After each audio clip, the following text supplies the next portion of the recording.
Okay, तो हमने clinical thermometer के बारे में सारी बातें कर ली।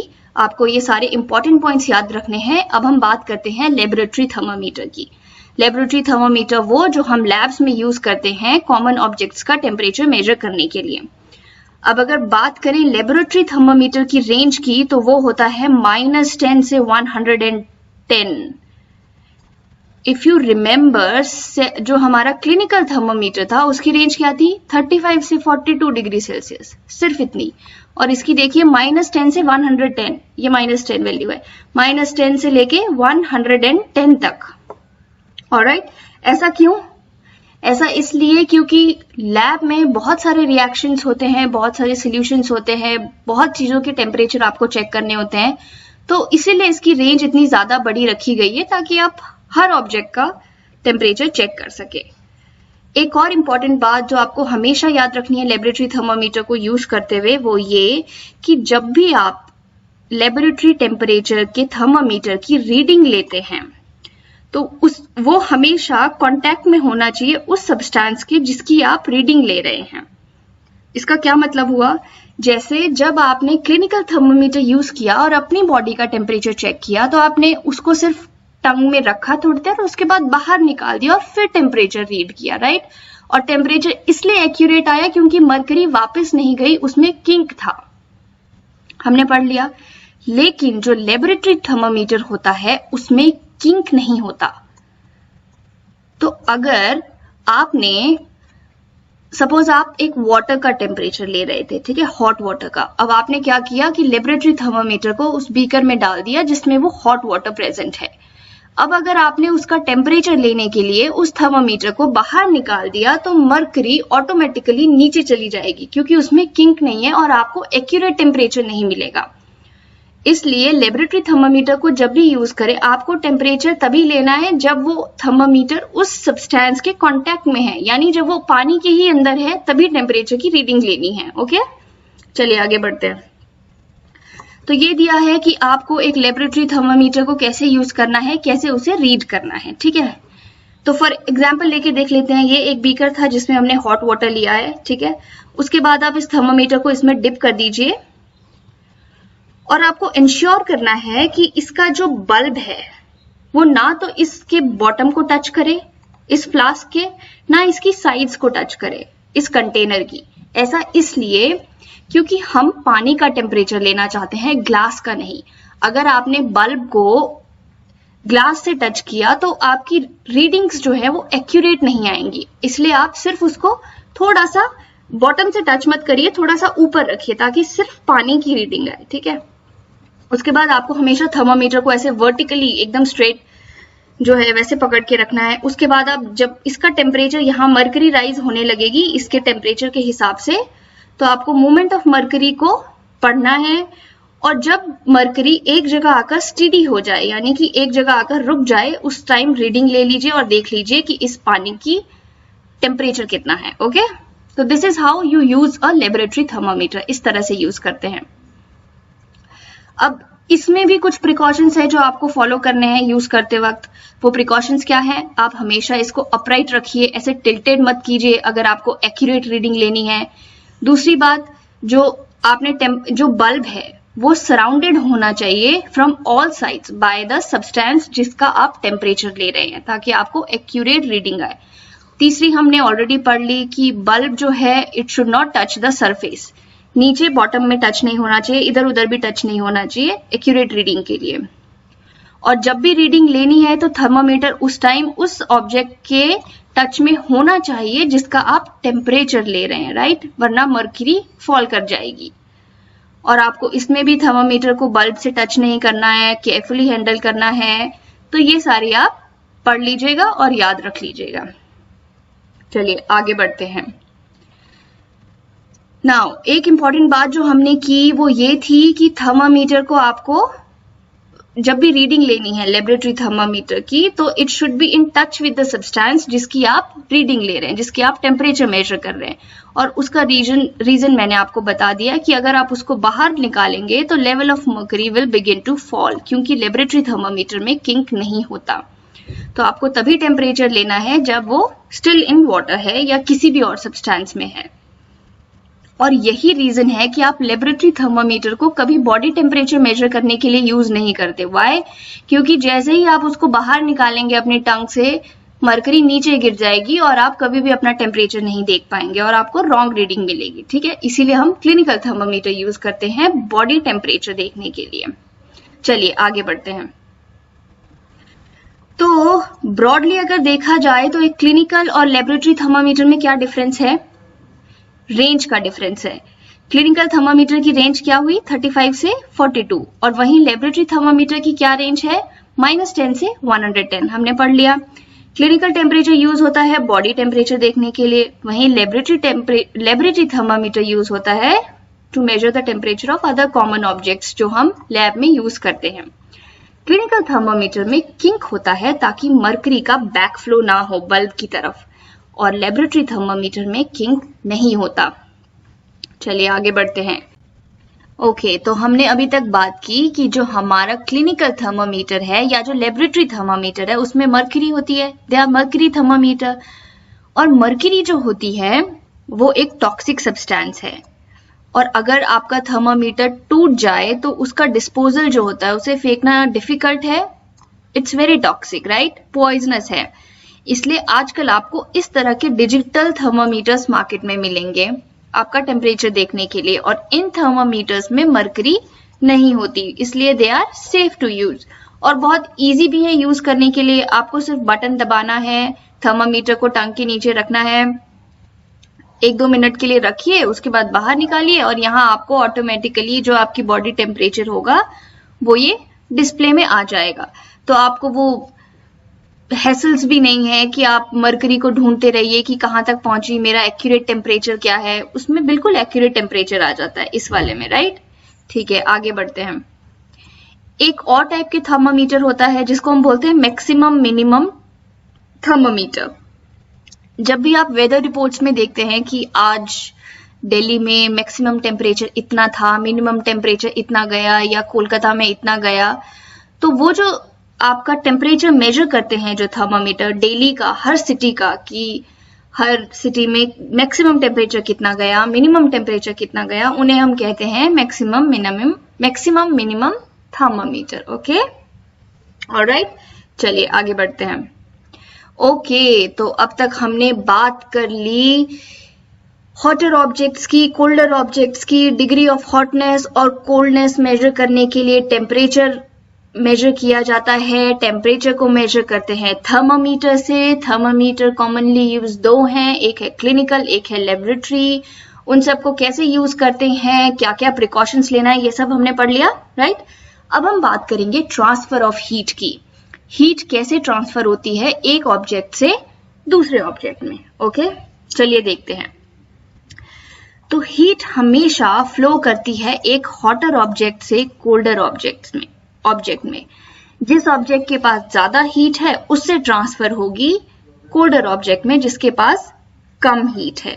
और ये कब तक चलेगा? ये ट्रांसफर तब तक चलेगी जब तक दोनों ऑब्जेक्ट्स जो हैं वो सेम टेम्परेचर पे ना आ जाए। अगर सेम टेम्परेचर पे आ गए तो transfer of heat will stop. For example, आपके पास ये ऑब्जेक्ट ए है और ऑब्जेक्ट बी है, तो जैसे ही दोनों का सेम टेम्परेचर आ गया, सपोज कीजिए 25 डिग्री सेल्सियस हो गया, तो उसके बाद यहां से यहां हीट ट्रांसफर नहीं करेगी, इक्विलिब्रियम आ जाएगा, दोनों ऑब्जेक्ट्स सेम टेम्परेचर पे हैं, राइट।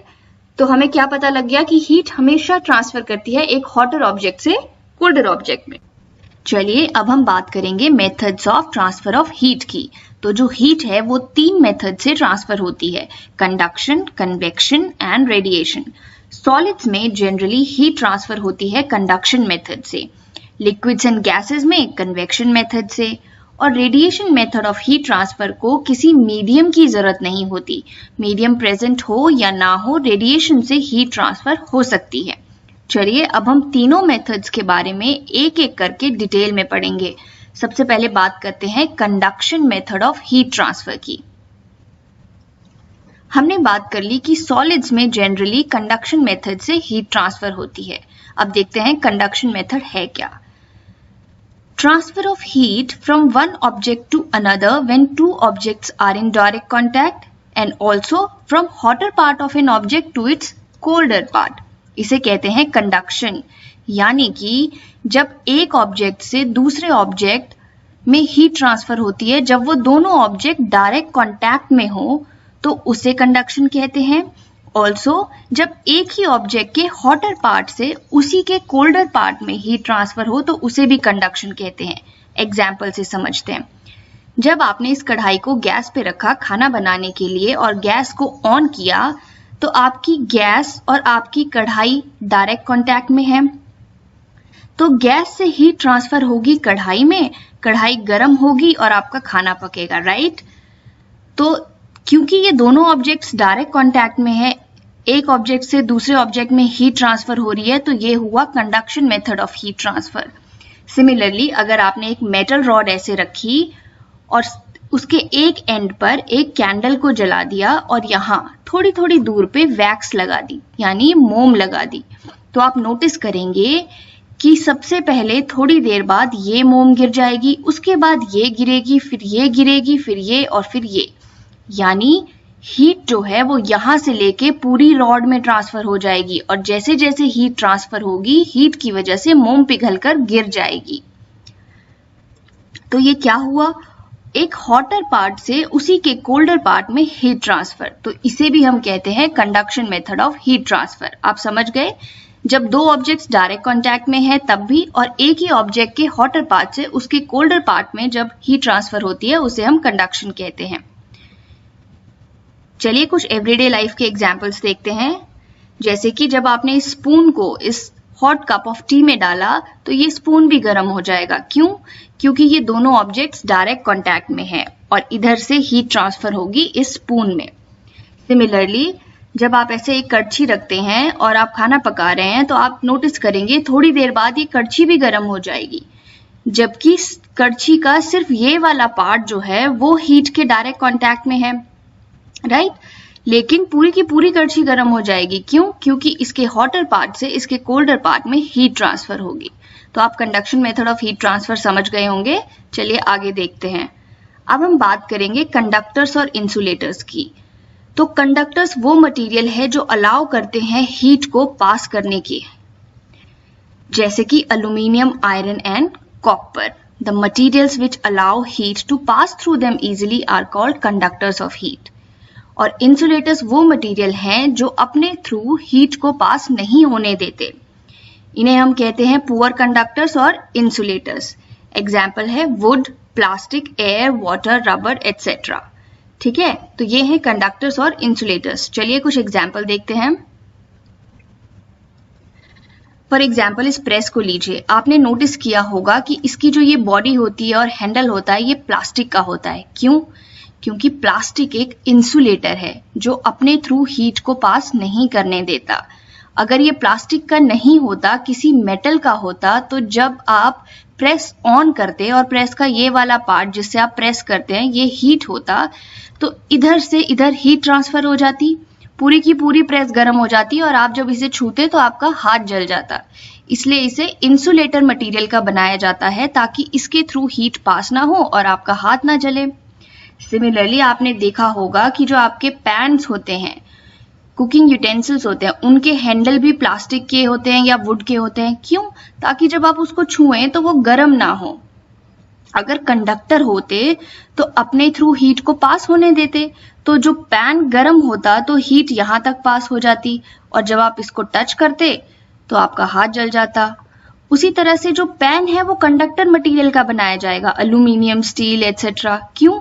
क्योंकि यहाँ तो हमें चाहिए ना कि हीट की ट्रांसफर हो इवनली ताकि हमारा खाना पके, राइट। इसीलिए आपके जो कड़छी होती है उसके जो हैंडल्स होते हैं या आपके कुकर का भी जो हैंडल होता है उसमें पीछे या तो वुड लगी होती है या प्लास्टिक लगी होती है, ताकि जब आप उसे छुएं तो आपका हाथ ना जले, क्योंकि वुड भी एक इंसुलेटर है। अब आप समझ गए होंगे कि कंडक्टर और इंसुलेटर क्या है।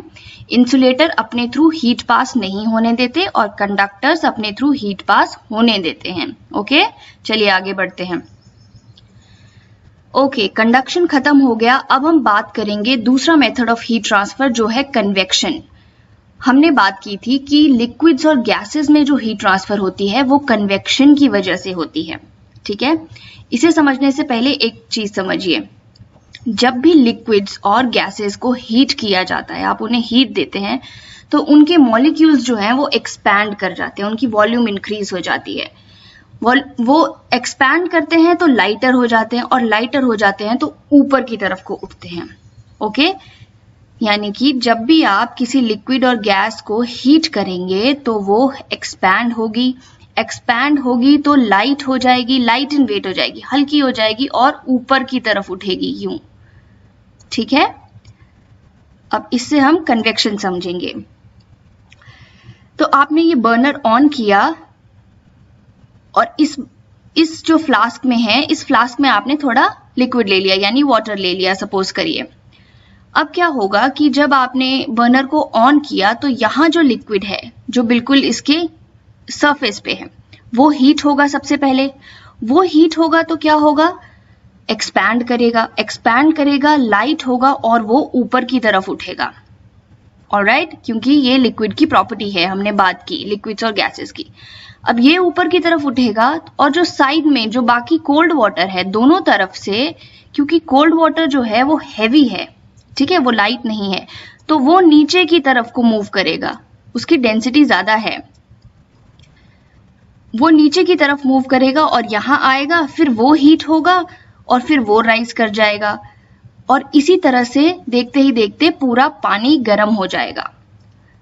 एक और बार समझिए, जब आपने गैस ऑन की तो सबसे पहले नीचे का जो पानी है वो गर्म होगा, जो ये वाटर है गर्म होते ही लाइटर हो जाएगा और ऊपर की तरफ उठेगा, और ऊपर से जितना भी कोल्ड वाटर है वो नीचे की तरफ आएगा दोनों तरफ से। उसके बाद जो ये कोल्ड वाटर नीचे आया फिर ये गर्म होगा और फिर ऊपर उठ जाएगा, बाकी का बचा हुआ कोल्ड वाटर नीचे आएगा, फिर वो गर्म होगा, फिर वो ऊपर उठ जाएगा, और ऐसे करते करते पूरा पानी गर्म हो जाएगा। तो लिक्विड्स और गैसेस आई एम सॉरी, तो लिक्विड्स और गैसेस में इस तरह से हीट ट्रांसफर होती है और इसे हम कहते हैं convection method of heat transfer. Alright, चलिए आगे बढ़ते हैं। तो आपने नोटिस किया होगा कि जब आप कोई कैंडल जलाते हैं उसके ऊपर थोड़े ऊपर आप हाथ रखिए, आपको यहां भी उसकी हीट फील होगी, राइट। अब आप ये तो नहीं कह सकते कि ये हीट ट्रांसफर यहां से यहां तक कंडक्शन से हुई, क्यों? क्योंकि ये दोनों चीजें डायरेक्ट कांटेक्ट में नहीं है, राइट। तो ये यहां से यहां तक आपको इसकी गर्मी यहां तक क्यों मिल रही है? वो इसलिए क्योंकि ये हीट ट्रांसफर हो रही है कन्वेक्शन से। हमने बात की कि गैसेस में भी, एयर में भी जो है हीट ट्रांसफर कन्वेक्शन से ही होती है। कैसे? जब आपने ये कैंडल जलाई तो इसके ऊपर की जो एयर है वो हीट होगी, हीट होगी तो लाइट होगी, लाइट होगी तो ऊपर की तरफ उठेगी और अपने साथ हीट लेकर जाएगी, राइट। और यही गर्मी आपको यहां फील होती है। ऑलराइट, तो ये है convection method of heat transfer. इसी मेथड से हम हॉट एयर बलून को भी उड़ाते हैं। हॉट एयर बलून के इधर एक फायर का सोर्स होता है। जब उस फायर को जलाया जाता है उसकी वजह से जितनी भी एयर इसके अंदर होती है वो हॉट हो जाती है। हॉट होगी तो क्या होगा? एक्सपैंड होगी, एक्सपैंड होगी तो लाइटर हो जाएगी, लाइटर होगी तो एयर ऊपर की तरफ मूव करेगी और वही एयर इस बलून को हवा में उड़ा देती है। ऑलराइट, तो ये थे कन्वेक्शन के कुछ एग्जाम्पल्स। चलिए आगे देखते हैं। कन्वेक्शन की ही वजह से दो और इंपॉर्टेंट चीजें होती हैं हमारे एटमॉस्फेयर में, जिसे हम कहते हैं सी ब्रीज और लैंड ब्रीज। ये कोस्टल एरियाज में देखने को मिलती हैं। चलिए समझते हैं ये क्या है। तो जो लैंड है उसकी ये प्रॉपर्टी होती है कि वो जल्दी से गर्म भी हो जाता है और जल्दी से ठंडा भी हो जाता है एज कंपेयर टू वाटर। ठीक है, तो दिन में जब ठीक गर्मी पड़ रही है, बहुत सनलाइट है, तो लैंड जो है वो काफी गर्म हो जाएगा कंपैरेटिव टू वाटर। और लैंड के ऊपर की जो हवा है वो भी गर्म हो जाएगी। हवा गर्म हुई तो एक्सपैंड करेगी, एक्सपैंड करेगी तो ऊपर की तरफ उठेगी। तो लैंड की हवा इस तरह से ऊपर की तरफ उठती है और यहाँ क्रिएट हो जाता है वैक्यूम। इसे भरने के लिए सी की तरफ से हवाएं चलेंगी, लाइक दिस, इस तरह से सी की तरफ हवाएं चलेंगी, फिर वो गर्म होंगी और वो भी ऊपर की तरफ उठेंगी। तो ये एक साइकिल बन जाता है इस तरह से दिन के टाइम। तो क्योंकि ये हवाएं सी की तरफ से चलती हैं इसलिए हम इसे कहते हैं सी ब्रीज। सिमिलरली रात में इसका एकदम ऑपोजिट होगा। क्यों? क्योंकि हमने कहा कि अब लैंड जो है वो गर्म भी जल्दी होता है और ठंडा भी जल्दी हो जाता है। तो इस टाइम लैंड तो ठंडा है, गर्म क्या है? पानी। तो पानी गर्म है तो पानी के ऊपर की हवा भी गर्म होगी, गर्म होगी तो एक्सपैंड करेगी, एक्सपैंड करेगी तो इट विल राइज, ऊपर की तरफ को जाएगी। और क्या होगा कि इस वैक्यूम को भरने के लिए अब लैंड की तरफ से हवाएं चलेंगी इस तरह से, फिर वो गर्म होंगी, फिर वो ऊपर जाएंगी, और इस तरह से ये एक साइकिल बन जाएगा एयर करंट्स का। ये भी कन्वेक्शन की वजह से होता है, और इसे क्योंकि ये हवाएं चल रही हैं लैंड की तरफ से तो इसे हम कहते हैं लैंड ब्रीज। तो आप समझ गए, सी ब्रीज चलती है दिन के टाइम सी टू लैंड, ठीक है।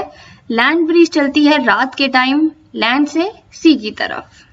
ओके, तो इन स्लाइड्स में सी ब्रीज और लैंड ब्रीज के बारे में थोड़ा डिटेल में लिखा हुआ है। लिखा वही है जो मैं ऑलरेडी आपको समझा चुकी हूँ, एक बार वीडियो पॉज करके इसे पढ़ लीजिएगा। चलिए आगे बढ़ते हैं। अब हम बात करेंगे last method of heat transfer जो है रेडिएशन। हम जानते हैं कि transfer of heat by radiation does not require any medium, उसे किसी मीडियम की जरूरत नहीं होती। It can takes place whether medium is present और नॉट। जितने भी हॉट ऑब्जेक्ट्स हैं वो हीट को रेडिएट करते हैं हर डायरेक्शन में, ऑलराइट। इसका बेस्ट एग्जांपल है सनलाइट। सनलाइट इतनी दूर से हम तक पहुंच जाती है, कैसे? क्या हम उसके डायरेक्ट कांटेक्ट में हैं? नहीं, right. Most of the space में कोई गैस भी नहीं है, तो कन्वेक्शन से भी ऐसा नहीं हो सकता कि उसके थ्रू आ जाए। तो सनलाइट हम तक पहुंचती कैसे है? वो हम तक पहुंचती है radiation method of heat transfer से, क्योंकि सन एक बहुत ही हॉट ऑब्जेक्ट है और वो हीट को रेडिएट करता है सारी डायरेक्शन में, ऑलराइट। तो बेस्ट एग्जांपल रेडिएशन का है सनलाइट। कुछ और एग्जांपल्स देखते हैं। ये एक गरम पतीला है दूध का, अगर आप इसके आसपास की हवा टच करके देखेंगे, इसे टच नहीं करना है, आसपास भी अगर आप हाथ रखेंगे आपको महसूस होगा कि वो गर्म है।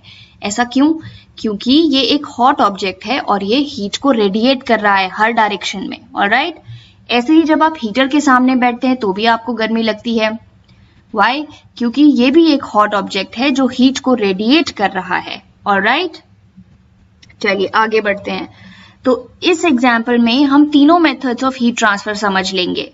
यहाँ आग जल रही है, इस आग की वजह से, इसकी हीट की वजह से इससे ऊपर की जो एयर है वो हीट होगी, हीट होगी तो एक्सपैंड होगी, एक्सपैंड होगी तो लाइट होगी और ऊपर की तरफ जाएगी, ऑलराइट। अगर आप यहाँ हाथ रखें तो आपको गर्मी महसूस होगी। तो ये कौन सा मेथड ऑफ हीट ट्रांसफर हुआ यहां से यहां तक? Convection, alright. अगर आप ऐसे एक मेटल रॉड रखें तो आप देखेंगे कि मेटल रॉड धीरे धीरे यहां से गर्म होनी शुरू होगी और पूरी की पूरी गर्म हो जाएगी। ये कौन सा मेथड ऑफ हीट ट्रांसफर हुआ? कंडक्शन। इसमें मेटल रॉड और आग जो है वो डायरेक्ट कांटेक्ट में है, राइट। पर अगर आप अपने हाथ यहां सामने रखें तो भी आपके हाथ गर्म होंगे, आपको हीट महसूस होगी। क्यों? क्योंकि ये एक हॉट ऑब्जेक्ट है जो हीट को रेडिएट कर रहा है इस डायरेक्शन में भी, हर डायरेक्शन में। तो ये मेथड ऑफ हीट ट्रांसफर जो हुआ वो रेडिएशन हुआ। Convection method of heat transfer से हमेशा गर्मी ऊपर की तरफ जाती है, एयर राइजेस। तो जो इस तरफ से आपको हीट मिल रही है वो रेडिएशन से मिल रही है। इस एग्जाम्पल में भी ऐसा ही हो रहा है। आपका जो बर्नर है और उसके ऊपर जो ये यूटेंसिल है वो दोनों डायरेक्ट कांटेक्ट में है, तो यहां से यहां हीट ट्रांसफर हो रही है कंडक्शन से। इसके अंदर जो लिक्विड है सपोज कीजिए, तो वो कैसे गर्म होगा? कन्वेक्शन से। और इस यूटेंसिल के चारों तरफ की जो हवा है वो गर्म होगी रेडिएशन की वजह से, क्योंकि ये एक हॉट ऑब्जेक्ट है जो चारों तरफ हीट रेडिएट करेगा, ऑलराइट। आप समझ गए? चलिए आगे बढ़ते हैं। ओके, तो हमारे पास अब 2-3 और छोटे छोटे से टॉपिक्स रह गए हैं, उन्हें भी देख लेते हैं। तो हमारे पास है एक डार्क कलर का कंटेनर और एक लाइट कलर का कंटेनर। हमने दोनों में पानी डाल दिया है। इसके बाद हम इन दोनों कंटेनर्स को सनलाइट में आधे घंटे के लिए छोड़ देंगे। आधे घंटे बाद जब आप इनके वाटर का टेम्परेचर रिकॉर्ड करेंगे तो आप पाएंगे कि इस वाले कंटेनर में जो वाटर था उसका टेम्परेचर ज्यादा है कंपेयर टू दिस वन। ऐसा क्यों? क्योंकि जो डार्क कलर्स होते हैं वो ज्यादा हीट को अब्सॉर्ब करते हैं। ज्यादा हीट तो ज्यादा टेम्परेचर, और जो लाइट कलर होते हैं वो मोस्ट ऑफ द हीट को रिफ्लेक्ट कर देते हैं और कम हीट एब्जॉर्ब करते हैं। यही रीजन है कि हम सर्दियों में डार्क कलर के कपड़े पहनते हैं, क्योंकि उसमें हमें ज्यादा अब्जॉर्ब होती है हीट और हमें गर्मी मिलती है।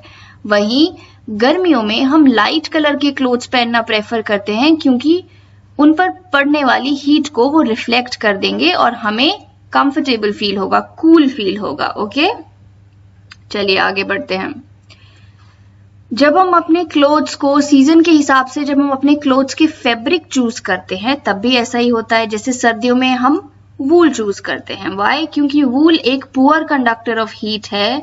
वूल के फाइबर्स में एयर ट्रैप हो जाती है और इस एयर, जो एक एयर की इंसुलेशन बन जाती है, उस वजह से हमारी बॉडी की हीट जो है उसका लॉस नहीं होता टू द सराउंडिंग। ठीक है, हमारी बॉडी हीट का लॉस नहीं होता क्योंकि वूल के कपड़े में एयर ट्रैप हो गई। Air poor conductor of heat है, तो जो हमारी बॉडी हीट है वो प्रिजर्व रहेगी और उसका लॉस नहीं होगा, इसलिए हमें गर्मी मिलेगी। सिमिलरली जो कॉटन के कपड़े हैं जो हम गर्मियों में पहनना पसंद करते हैं, वो एक बहुत ही थिन फाइबर है और उसमें एयर ट्रैप नहीं हो सकती, इसलिए हमारी बॉडी से हीट लॉस हो जाता है और हमें कॉटन क्लोथ्स में कंफर्टेबल फील होता है, गर्मी नहीं लगती है। राइट? ओके, सर्दियों में अगर मैं आपको ऑप्शन दूं कि आपको या तो एक सिंगल थिक ब्लैंकेट मिलेगा या 2 थिन ब्लैंकेट्स मिलेंगे, तो आप क्या चूज करेंगे? चलिए आंसर फाइंड आउट करते हैं। 2 थिन ब्लैंकेट्स के बीच में एयर ट्रैप हो जाएगी और हमें पता है कि एयर जो है वो पुअर कंडक्टर ऑफ हीट है, तो it will prevent the loss of heat from your body and will keep you warm. आपकी बॉडी से हीट लॉस नहीं होने देगी। क्यों? क्योंकि एक एयर की लेयर बन जाएगी। वहीं अगर आपके पास एक सिंगल थिक ब्लैंकेट है तो उसमें तो एक्स्ट्रा लेयर ऑफ एयर नहीं बन पाएगी, तो ये आपको कंपैरेटिवली कम गर्मी देगा। तो राइट ऑप्शन क्या हुआ? आपको चूज करने चाहिए 2 थिन ब्लैंकेट, इससे आपको ज्यादा गर्मी मिलेगी।